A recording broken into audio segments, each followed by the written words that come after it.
The whispers followed Aurora Owens like a shadow, trailing her through the dusty streets of Promise Creek. "There she goes," they'd hiss behind cupped hands, "the cursed woman." The year was 1876, and in this corner of Colorado territory, superstition still held as much weight as gold in a prospector's pan. Aurora kept her head high, copper hair tucked beneath a practical bonnet, her green eyes fixed straight ahead as she made her way to the general store.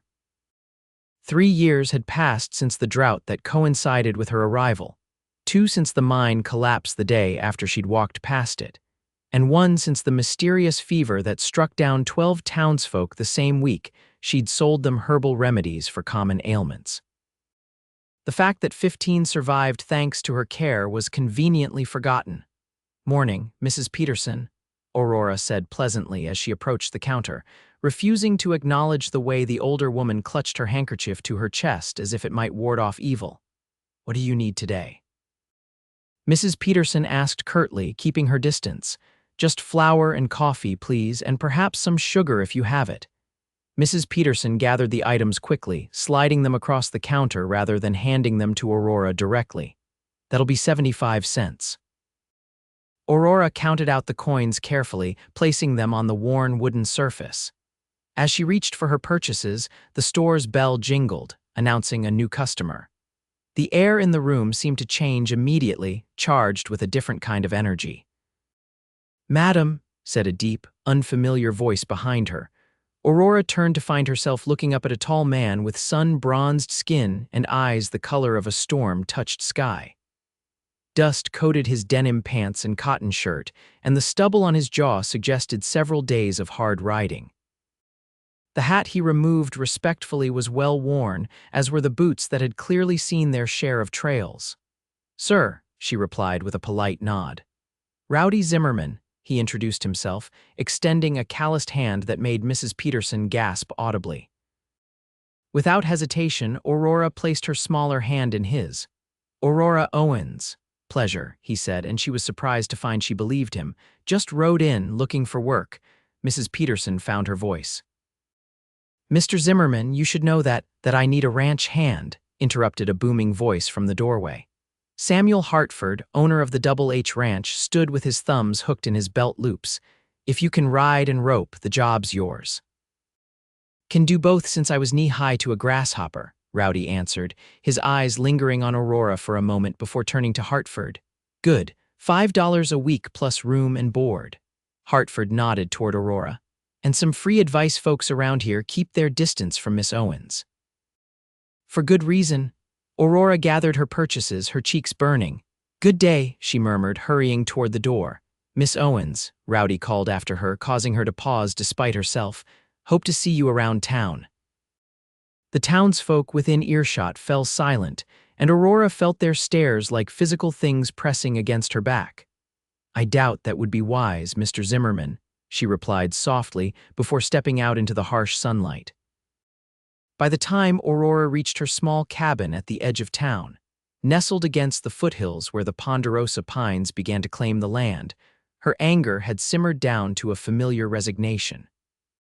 She'd built this place with her own hands after coming west, determined to make a fresh start after her parents' deaths had left her alone in the world. That the town had turned against her still stung, but she'd grown accustomed to the solitude, finding companionship in the herbs she grew and the animals that visited her garden. She was hanging her laundry to dry when she heard the approach of hoofbeats later that afternoon.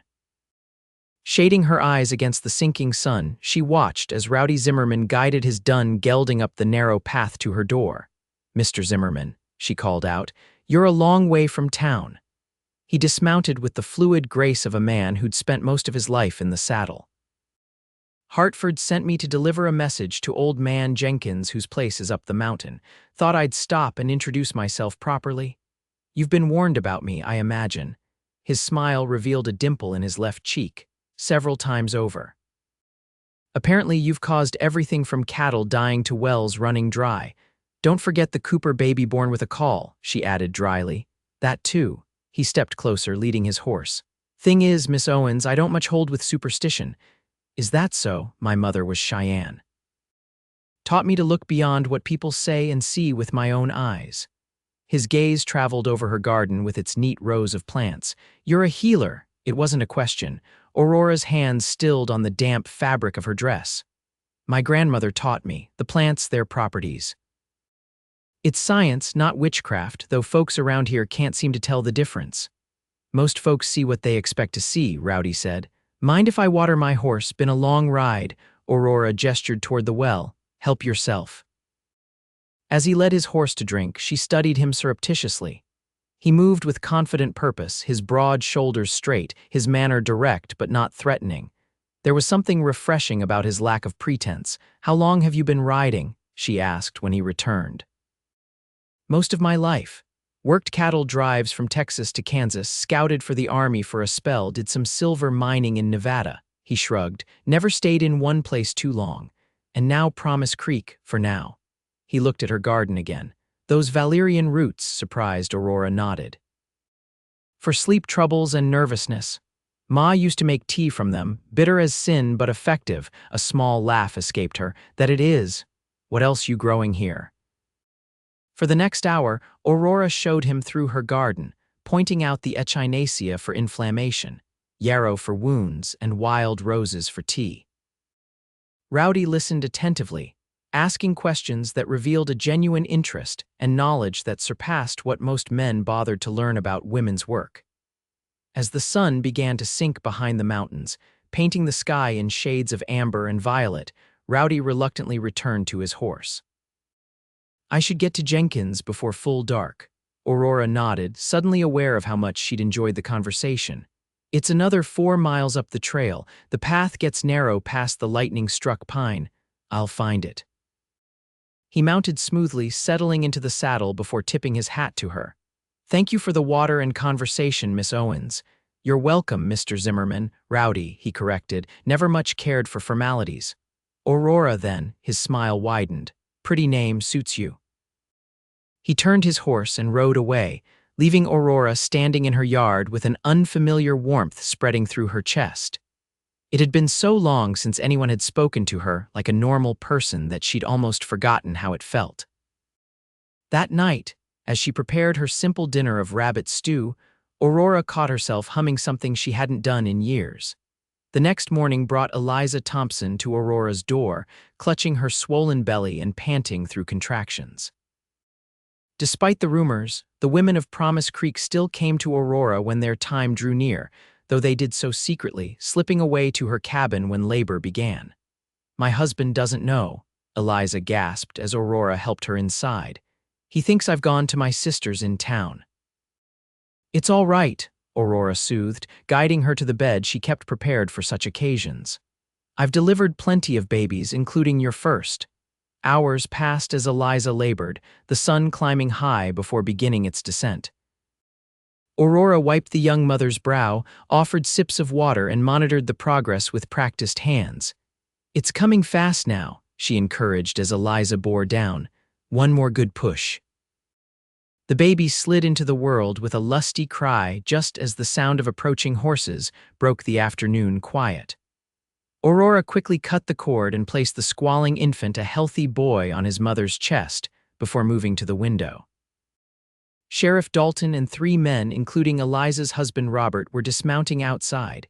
Stay calm, Aurora told Eliza, who clutched her newborn with terrified eyes. I'll handle this. She stepped onto the porch, closing the door firmly behind her. Sheriff, gentlemen, where's my wife?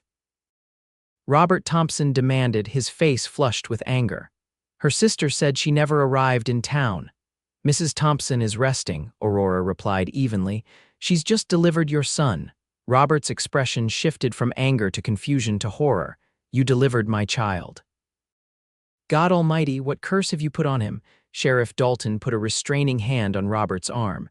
Now, Thompson, let's not jump to conclusions. I want to see my wife and child. Robert shook off the sheriff's grip. I want to make sure she hasn't done something to them. Mr. Thompson, Aurora said firmly, your wife came to me because I've helped bring many children safely into this world. Your son is healthy and strong. You're welcome to see them both, but I won't allow you to upset a woman who's just given birth. The tension might have escalated further if not for the sound of approaching hoofbeats. All eyes turned to see Rowdy Zimmerman riding up, leading a packhorse laden with supplies.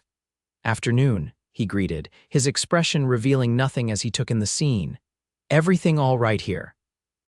"Thompson's wife had her baby here," Sheriff Dalton explained. Without her husband's knowledge, Rowdy dismounted unhurriedly. "Congratulations," he said to Robert. "Boy or girl?" "A son," Aurora answered when Robert remained silent. "Fine thing," Rowdy nodded. "I was just bringing Miss Owens some herbs from Old Man Jenkins. Said he was grateful for the tonic she sent for his rheumatism." He turned to Aurora. "Mind if I water my horses before heading back?" The casual normality of his request seemed to deflate some of the tension. Sheriff Dalton cleared his throat. "Thompson, why don't you go see your wife and son? We'll wait here." Robert hesitated, then nodded stiffly. Aurora led him inside, where Eliza had wrapped the baby in a clean blanket and was nursing him. The sight of his wife and child healthy and whole seemed to soften Robert's suspicions. "He's perfect," Eliza whispered. 10 fingers, 10 toes, strong lungs." Robert knelt beside the bed, touching his son's tiny hand with wonder. "He is perfect," he agreed, his voice thick with emotion. When they emerged from the cabin an hour later, Robert carrying his swaddled son and supporting his wife, the sheriff and his men had departed. Only Rowdy remained, sitting on Aurora's porch step, whittling a small piece of wood. "Your horses are watered," he told Aurora, standing as they approached. "And I took the liberty of filling your woodbox, noticed it was getting low." "Thank you," Aurora replied, surprised. Robert Thompson cleared his throat. "We'll be heading home now." "My wagon's in town, but I can manage with Eliza on my horse." "I brought a pack horse," Rowdy offered. "Mrs. Thompson and the baby would be more comfortable in a travois. I can rig one up in 10 minutes. Relief washed over Robert's face. "That would be appreciated." While Rowdy fashioned a simple travois with blankets and saplings, Robert awkwardly addressed Aurora. "My wife says you refused payment. Consider it a gift," Aurora replied. "For your son." Robert struggled visibly. "Thank you for helping them." It wasn't an apology for his earlier accusations, but it was more acknowledgement than Aurora had received in years. She nodded, accepting it for what it was. As they departed, Eliza and the baby comfortable on the travois with Robert leading the packhorse and Rowdy riding alongside, Aurora felt a strange mixture of emptiness and hope. She watched until they disappeared around the bend before returning to clean her cabin. The following week brought subtle changes to Aurora's routine. Twice she found baskets on her doorstep, one containing fresh eggs and butter, another with a loaf of bread still warm from the oven. No note accompanied either, but she suspected Eliza Thompson's hand in the offerings. More surprising were Rowdy's visits. He appeared every few days, sometimes with questions about herbs for Hartford's sick mare, sometimes with game he'd hunted that was too much for one man to eat. Each time, he lingered a little longer, sharing stories of his travels or asking about her knowledge of healing. "Why do you keep coming back?" she finally asked him one evening as they sat on her porch, watching fireflies rise from the meadow grasses. "You must have heard enough by now to know associating with me won't do your reputation any favors." Rowdy considered the coffee cup in his hands. "When I was 15, my mother got sick, lung fever. The white doctor in town refused to treat her because she was Cheyenne. She died 3 days later." His eyes met Aurora's, steady and clear. "I've seen what fear and ignorance can do, how they can turn people cruel, but I've also seen how knowledge and compassion can heal." He set his cup down. "You remind me of her, same quiet strength, same refusal to be what others expect you to be." The simple honesty of his words touched something deep inside Aurora. For years, she'd built walls around herself, expecting judgment and finding it at every turn. Rowdy's presence was like a persistent stream wearing away at those defenses. "My parents died of influenza when I was 20, she found herself saying. "I was studying with a doctor in Boston, one of the few who would accept a female student. After they passed, I couldn't bear to stay in a place filled with memories. I came west hoping to use what I'd learned to help others. And instead found yourself branded as something to fear. Ironic, isn't it? The more I helped, the more suspicious they became." Aurora sighed. The drought that first summer was bad timing. Then when miners got trapped, I went down to help treat the injured. 3 died despite my efforts. The others survived, but all anyone remembered were the deaths. Rowdy's hand covered hers, warm and calloused. Their fear isn't your burden to carry. The touch was small, tentative even, but it sent warmth spreading up Aurora's arm. She couldn't remember the last time someone had touched her in comfort rather than necessity. "Thank you," she whispered, turning her hand to briefly squeeze his before withdrawing. As August gave way to September, Promise Creek began preparing for the Harvest Festival. Aurora watched the preparations from a distance, having long ago accepted that her presence would not be welcome at such gatherings.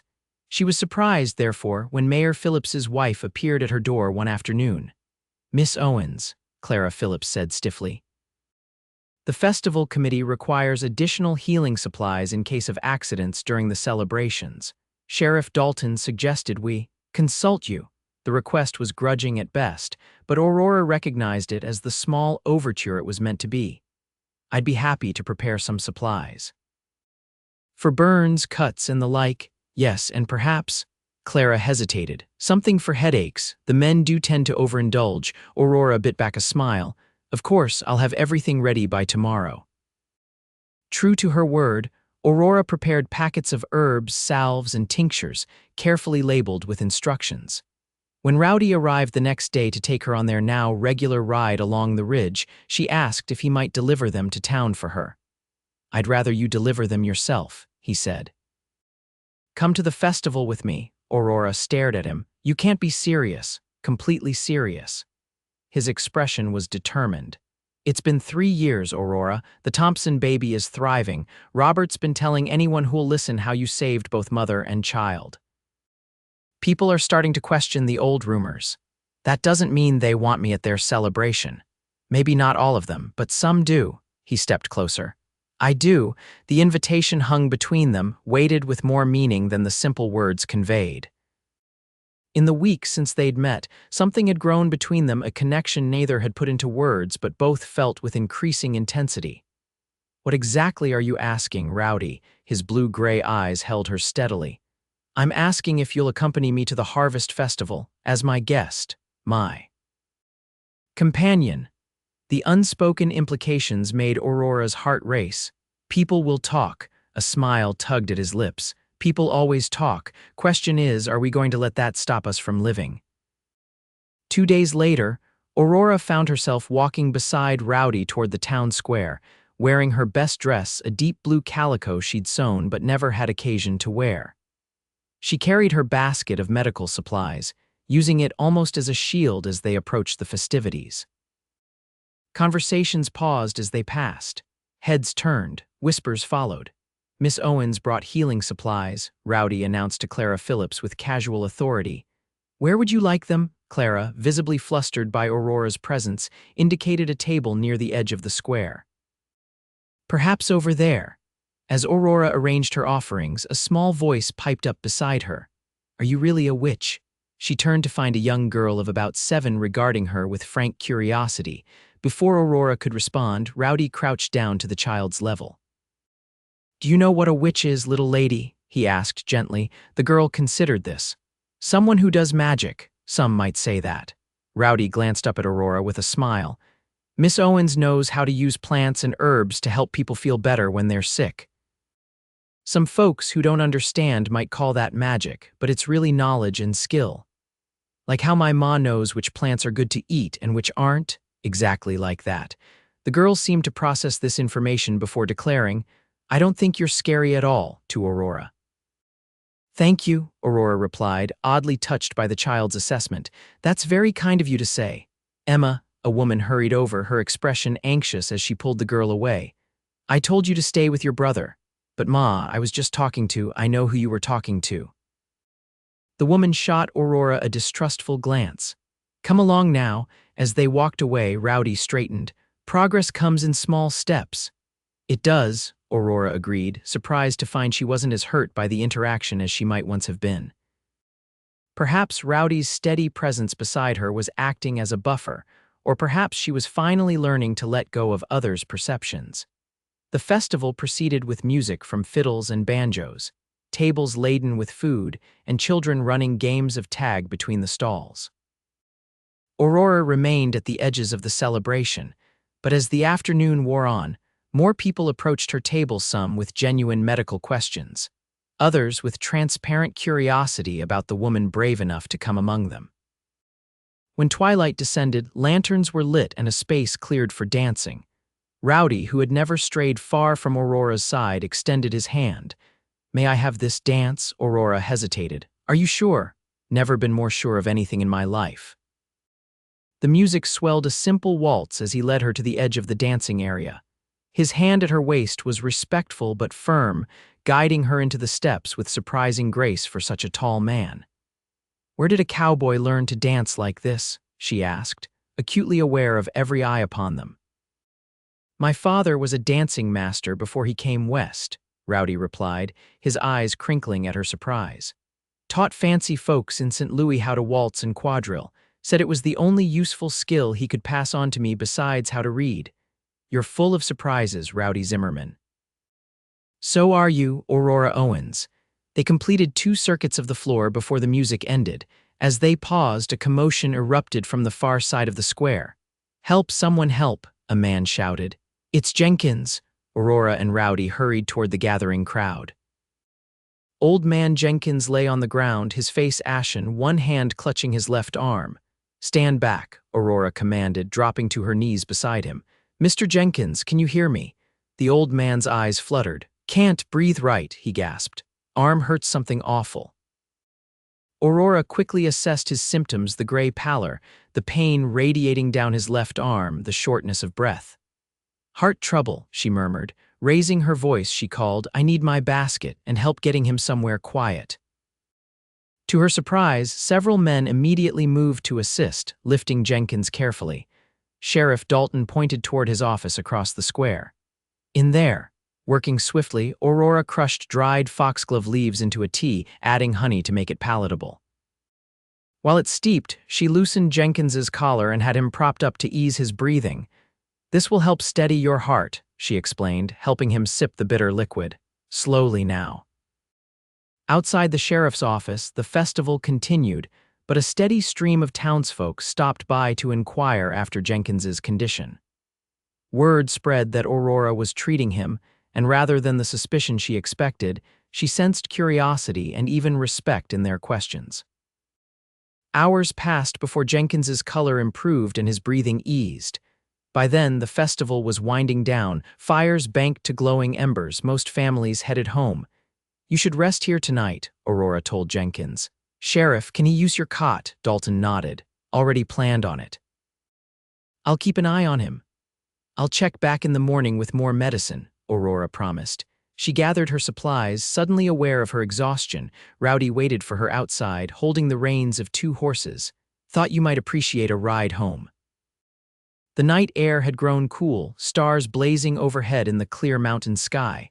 They rode in companionable silence, Aurora's mind still partially occupied with Jenkins's condition. "You saved his life tonight," Rowdy said as they approached her cabin. "Everyone saw it." "I just applied what I know," Aurora replied. "Anyone with training could have done the same. But no one else did." He dismounted, coming around to help her down. "You were the only one who knew what to do, and you didn't hesitate even knowing how some of those folks have treated you." His hands lingered at her waist, warm and steady. In the silver moonlight, his features were softened, but his eyes remained intense. "Why did you really invite me to the festival?" Aurora asked softly. Rowdy's thumb brushed her cheek, gentle as a whisper. "Because every day since I met you, I've woken up thinking about you. Because you're the strongest, most fascinating woman I've ever known. Because when people called you a curse, all I could see was a blessing." The words hung in the night air between them, honest and unadorned. Aurora felt something tight inside her chest finally unravel, years of loneliness and hurt giving way to this fragile, newborn hope. "I've been alone a long time," she whispered. "I'm not sure I remember how not to be. Then we'll learn together." He dipped his head, his breath warm against her lips. "May I?" Aurora's answer was to close the distance between them, her lips meeting his in a kiss that began tentatively but quickly deepened. His arms encircled her, drawing her against the solid warmth of his chest as her hands found their way to his shoulders. When they finally parted, both slightly breathless, Rowdy rested his forehead against hers. "I should go." "Yes," she agreed reluctantly, "but come back tomorrow." His smile was evident even in the darkness. "Try and stop me." The days that followed brought gradual but unmistakable changes to Aurora's place in Promise Creek. Jenkins's recovery became the talk of the town, with the old man himself loudly proclaiming that the Owens woman had saved him when the doctor from the next town over would have arrived too late. One by one, the barriers began to fall. Mrs. Peterson stopped sliding goods across the counter and actually handed them to Aurora. The blacksmith's wife brought her feverish daughter for treatment in broad daylight rather than waiting for cover of darkness. Sheriff Dalton tipped his hat when they passed on the street. And through it all, Rowdy remained steadfast at her side, his presence a statement to the town that Aurora Owens was worthy of respect, of friendship, of love. On a crisp October morning, Aurora answered a knock at her door to find Clara Phillips standing on her porch, hands twisted nervously in her apron. "Miss Owens, the town council has asked me to extend an invitation." She took a deep breath. "We're establishing a proper infirmary and we'd like you to consider taking charge of it. With your medical knowledge, you want me to run the town's infirmary?" Aurora interrupted, unable to hide her shock. Clara nodded. "The nearest doctor is in Silver Creek, a full day's ride away. We've lost too many to illness and injury that might have been prevented with proper care." "The same care I've been offering for 3 years." To Clara's credit, she flushed but didn't look away. "Yes, we were wrong to let fear cloud our judgment." Later, as she related the conversation to Rowdy while they sat by the fire in her cabin, his arm around her shoulders, Aurora was still processing the implications. "Will you accept?" he asked. "I'm not sure." She leaned into his embrace. "Part of me wants to remind them how they treated me, how quickly they believed the worst." She sighed. "But the healer in me knows this could help so many people.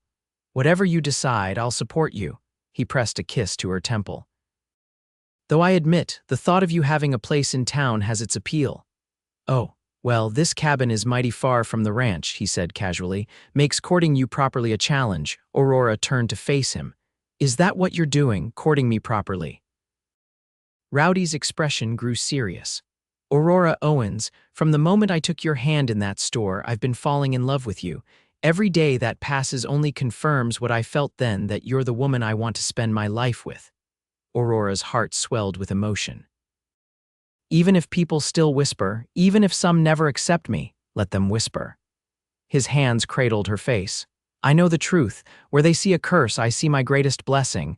As winter settled over Promise Creek, changes continued to unfold.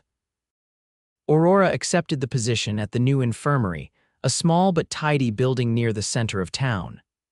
Her natural skill and compassionate approach gradually won over even the most skeptical residents, and by Christmas, her practice was flourishing. Rowdy continued working at the Double H, but spent most evenings at Aurora's side. Their courtship became common knowledge, raising eyebrows at first but eventually accepted as part of the town's evolving landscape. On Christmas Eve, with snow falling gently outside, Rowdy knelt before Aurora in her cabin and offered her not just a simple gold ring, but a promise of a lifetime together.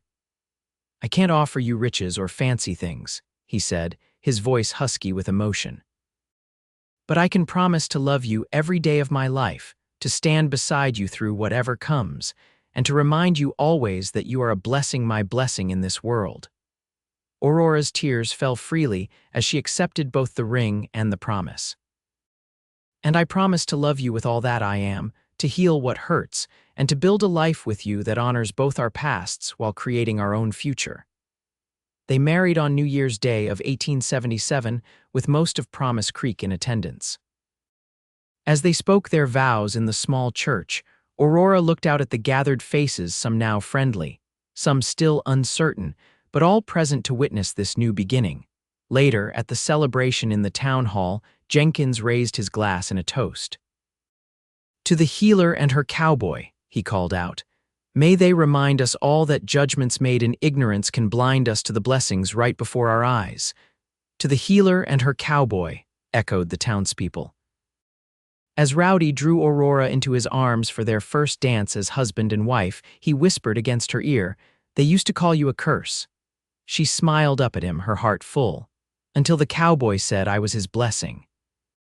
"Always," he promised, sealing the word with a kiss as the music swelled around them, carrying them into their future together. By the spring of 1878, Aurora and Rowdy had established their own small ranch adjacent to her original cabin. With help from friends at the Double H, they raised cattle and horses while Aurora continued her work at the infirmary. Their home became known as a place of healing and hospitality, where travelers were welcome and neighbors gathered to share stories around the fire. The whispers that had once followed Aurora gradually faded into memory, replaced by a reputation for wisdom and compassion. And when their daughter was born the following winter, a strong, lunged girl with her father's blue-gray eyes and her mother's copper hair, the entire town celebrated her arrival not as an omen, but as what she truly was: a blessing, born of love that had been strong enough to overcome fear and find truth in the heart of the Wild West.